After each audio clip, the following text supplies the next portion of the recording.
सर्व मंगल मांगल्ये शिवे सर्वार्थ साधिके शरण्ये त्र्यंबके गौरी नारायणी नमस्तुते। या देवी सर्वभूतेषु मां शक्ति रूपेण संस्थिता नमस्तस्यै नमस्तस्यै नमस्तस्यै नमो नमः। जय माता रानी फ्रेंड्स, कैसे हैं आप सब? आशा करती हूँ सभी स्वस्थ होंगे। आप सभी को नवरात्रि की हार्दिक शुभकामनाएं। आज हम इस वीडियो में जानेंगे नवरात्रि की सरल सी पूजा विधि के बारे में। वीडियो के अंत तक जरूर बने रहें और यदि आप हमारे चैनल पर पहली बार आए हैं, इस तरह की जानकारियां आपको भी अच्छी लगती हैं तो चैनल को सब्सक्राइब करके वीडियो को लाइक और शेयर जरूर करें।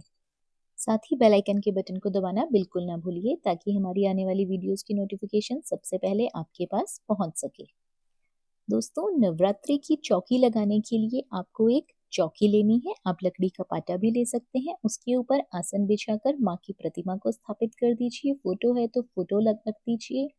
यदि आपके पास माँ का विग्रह है तो आप माँ के विग्रह से भी पूजन कर सकते हैं। साथ ही साथ अब हमें गणपति भगवान को विराजमान करना है, क्योंकि किसी भी पूजा में गणपति भगवान के बिना पूजा अधूरी मानी जाती है।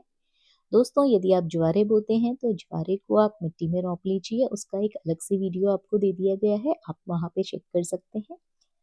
नवरात्रि में कलश स्थापना का बहुत अधिक महत्व है। कलश स्थापना से पहले हमें अष्टदल कमल बनाना है। कलश स्थापित करने के लिए आप चाहें तो कपड़े के आसन से भी या मुट्ठी भर चावल से भी आसन दे सकते हैं। उसके बाद आपको एक पात्र लेना है। आप धातु, मिट्टी, किसी भी धातु का पात्र ले सकते हैं। उसके बाद उस पे स्वस्तिक का चिन्ह अंकित करना है। कंठ तक धातु के पात्र को भरना है और खाली कलश की स्थापना नहीं की जाती, इसलिए हम इसमें लौंग इलायची का जोड़ा, एक सिक्का, एक सुपारी डालेंगे और उसके बाद हम इसमें आम के पत्ते डालेंगे। आप चाहें तो इसमें पंचपल्लव भी डाल सकते हैं। चाहे जिनके पास घर के आसपास आम का वृक्ष नहीं है वो अशोक के पत्ते भी इसमें डाल सकते हैं। पत्तों को पहले अच्छे से धो लीजिएगा, उन्हें तिलक कर लीजिएगा। 5, 7, 11 की संख्या में आप कलश स्थापना के लिए आम के पत्ते डाल सकते हैं। कलश स्थापना के लिए हमें एक जटा वाला नारियल चाहिए होगा। उस पे चुन्नी बांध लीजिए, कलावा बांध लीजिए। यदि आप पूर्ण पात्र से कलश स्थापना कर रहे हैं तो इस प्रकार से प्लेट में अक्षत रख के आप उसके ऊपर नारियल रख दीजिए। यदि आप डायरेक्ट कलश स्थापना करना चाहे हैं तो डायरेक्ट कलश स्थापना भी कर सकते हैं। उसके बाद अब हमें अखंड ज्योति प्रज्वलित करनी है, यानी कि नवरात्रों के 9 दिनों तक एक अखंड दीपक प्रज्वलित करना है, जिसकी हमें दिन रात सेवा करनी है। अखंड ज्योति को दिन रात जलाना है, उसे बुझने नहीं देना, उसके नियमों का पालन करना है। अखंड ज्योति के क्या नियम है उस पे एक अलग से डिटेल वीडियो आपको लिंक डिस्क्रिप्शन में दे दिया गया है, वहां पे आप लोग चेक कर सकते हैं। अखंड ज्योति प्रज्वलित करते समय आप मंत्रों का उच्चारण भी कर सकते हैं, या तो आप जय माता दी बोलकर भी अखंड ज्योति प्रज्वलित कर सकते हैं। अखंड ज्योति प्रज्वलित हो जाने के बाद हमें पूजा का साक्षी दीपक प्रज्वलित करना है। दीपक प्रज्वलित करते समय हमें मंत्र का उच्चारण करना है। शुभम करोति कल्याणम आरोग्यम धन संपदा शत्रुबुद्धि विनाशाय दीपम ज्योतिर्नमस्तुते। धूप दीप प्रज्वलित हो जाने के बाद माँ का ध्यान करना है, व्रत का संकल्प लेना है और इसी के साथ साथ गणेश भगवान का पूजन करते हुए हमें पूजा को आरंभ करना है। गणेश भगवान सर्वप्रथम पूजनीय है।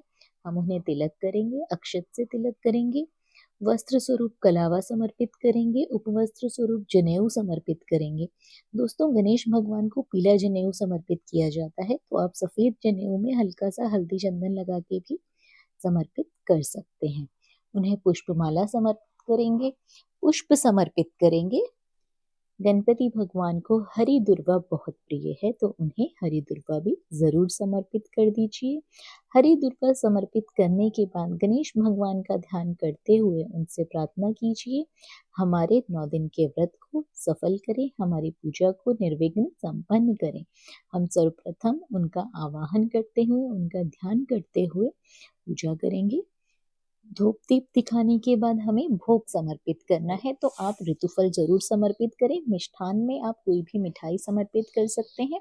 गणपति भगवान को लड्डू का भोग अति प्रिय है, तो आप उन्हें लड्डू का भोग भी लगा सकते हैं। दोस्तों, अपने क्षमता के अनुसार आपको भोग लगाना है। अब हमें माता रानी का पूजन करना है। माता को तिलक करेंगे। माँ भगवती को रोली और अक्षत का तिलक अवश्य करें। आप चाहें तो सिंदूर से भी तिलक कर सकते हैं। कलश देव में वरुण देव का वास होता है। वरुण देव का ध्यान करते हुए कलश देव का पूजन करेंगे, उन्हें तिलक करेंगे, दीप देव को तिलक करेंगे। इसी के साथ साथ जो हमने अखंड ज्योति प्रज्वलित की है उनका ध्यान करते हुए तिलक करेंगे। कलश देव को हम जनेऊ समर्पित करेंगे वस्त्र स्वरूप, और माता को हम कलावा समर्पित करेंगे, चुनरी समर्पित करेंगे, और इसी के साथ साथ पुष्पों का हार समर्पित करेंगे। आप चाहें तो आर्टिफिशियल जो माला आ रही है वो भी समर्पित कर सकते हैं, चाहे तो पुष्पों का जो हार है वो भी समर्पित कर सकते हैं। जो आपको आसानी से मिल जाए उसका आप पूजन करें। माता आपकी भक्ति देखती है, भक्ति भाव से हमें उनका पूजन करना है। मन में किसी के प्रति कोई द्वेष भावना नहीं रखनी है। माँ भगवती को लाल रंग का पुष्प अति प्रिय है। आप चाहे तो गुड़हल का पुष्प समर्पित कर सकते हैं या अन्य कोई लाल रंग का पुष्प भी समर्पित कर सकते हैं। इसी के साथ साथ हमें कलश देवता का भी आवाहन करते हुए उन्हें पुष्पों का हार समर्पित करना है, उनका ध्यान करना है। अब हमें माँ को श्रृंगार की सामग्री समर्पित करनी है। दोस्तों, सोलह श्रृंगार की सामग्री आप नवरात्रि के दिनों में माँ को जरूर समर्पित करें। इसी के साथ साथ माँ को उनका प्रिय भोग हमें लगाना है। बताशे का भोग आप लोग लगा सकते हैं, मिश्री का भोग लगा सकते हैं, गुड़ का भोग लगा सकते हैं। इसी के साथ साथ नवरात्रि के प्रथम दिवस में माँ शैलपुत्री स्वरूप को घी का भोग अति प्रिय है, तो हमें प्रथम दिन में घी का भोग अवश्य लगाना चाहिए। इसी के साथ साथ दोस्तों, हमें पंच मेवे का भोग भी नवरात्रि के दिनों में जरूर लगाना चाहिए। पंच मिष्टान का आप भोग लगा सकते हैं। माँ शैलपुत्री को सफेद रंग की मिठाई अति प्रिय है, आप उसका भोग भी माँ शैलपुत्री स्वरूप को लगा सकते हैं। भोग समर्पित हो जाने के बाद हमें ऋतुफल समर्पित करने हैं। ऋतुफल में आप कोई भी ऋतुफल ले सकते हैं, चाहे तो 5 तरह के फल लेकर भी भोग लगा सकते हैं, और चाहे तो एक फल का भी आप भोग माँ को लगा सकते हैं।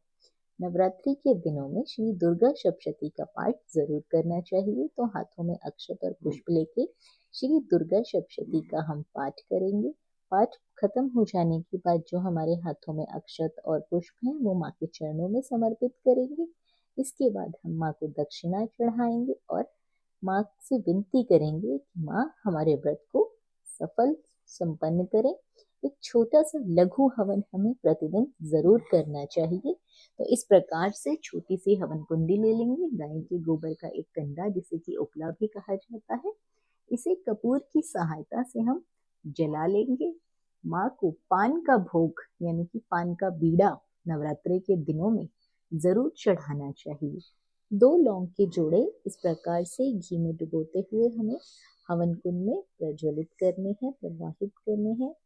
ये जरूर करना चाहिए नवरात्रि के दिनों में। इसी के साथ साथ जो हमने माँ को पान का बीड़ा चढ़ाया है वो बीड़ा हमें समर्पित करना है हवन कुंड में। एक बताशा आप समर्पित कर सकते हैं जिससे कि हमारा भोग लग जाएगा और हमारा हवन भी संपन्न हो जाएगा। अग्नि को शांत करने के लिए इस प्रकार से हाथ में जल लेके अग्नि के चारों तरफ फेंकते हुए अग्नि को शांत करेंगे, शीतल करेंगे, जिसे अग्नि को ठंडा करना भी कहा जाता है। दूसरी तरफ हमें आरती की तैयारी कर लेनी है। प्रतिदिन आपको सुबह और शाम को आरती अवश्य करनी चाहिए। माँ अम्बे की आरती आपको करनी है। ध्यान रहे कि गोल बाती से ही आपको आरती करनी है, लंबी बाती का प्रयोग इसमें ना करें।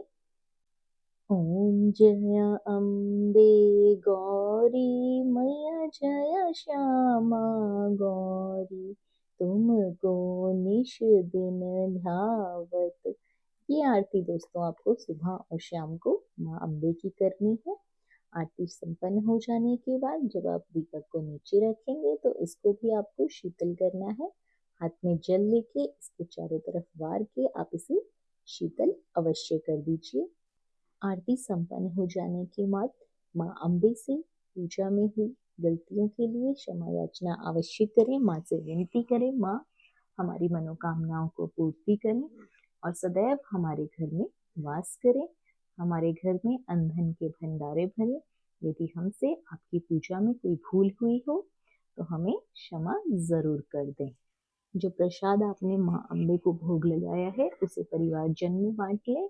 घर परिवार के सभी सदस्य परिवार प्रसाद को जरूर ग्रहण कर लें। भोग को ज्यादा देर तक माँ के दरबार में पड़े ना रहने दें, इसे बांटकर ग्रहण कर लें। यदि आप लोगों का व्रत है तो आप किसी अन्य व्यक्ति को भी प्रसाद दे सकते हैं। तो दोस्तों, ये थी जानकारी नवरात्रि की सरल सी पूजा विधि के बारे में। आशा करती हूँ आप सभी लोगों को जानकारी जरूर पसंद आई होगी। वीडियो अच्छा लगा हो तो वीडियो को लाइक और शेयर करके चैनल के साथ जरूर बने रहें। सब्सक्राइब करना बिल्कुल ना भूलिए। धन्यवाद।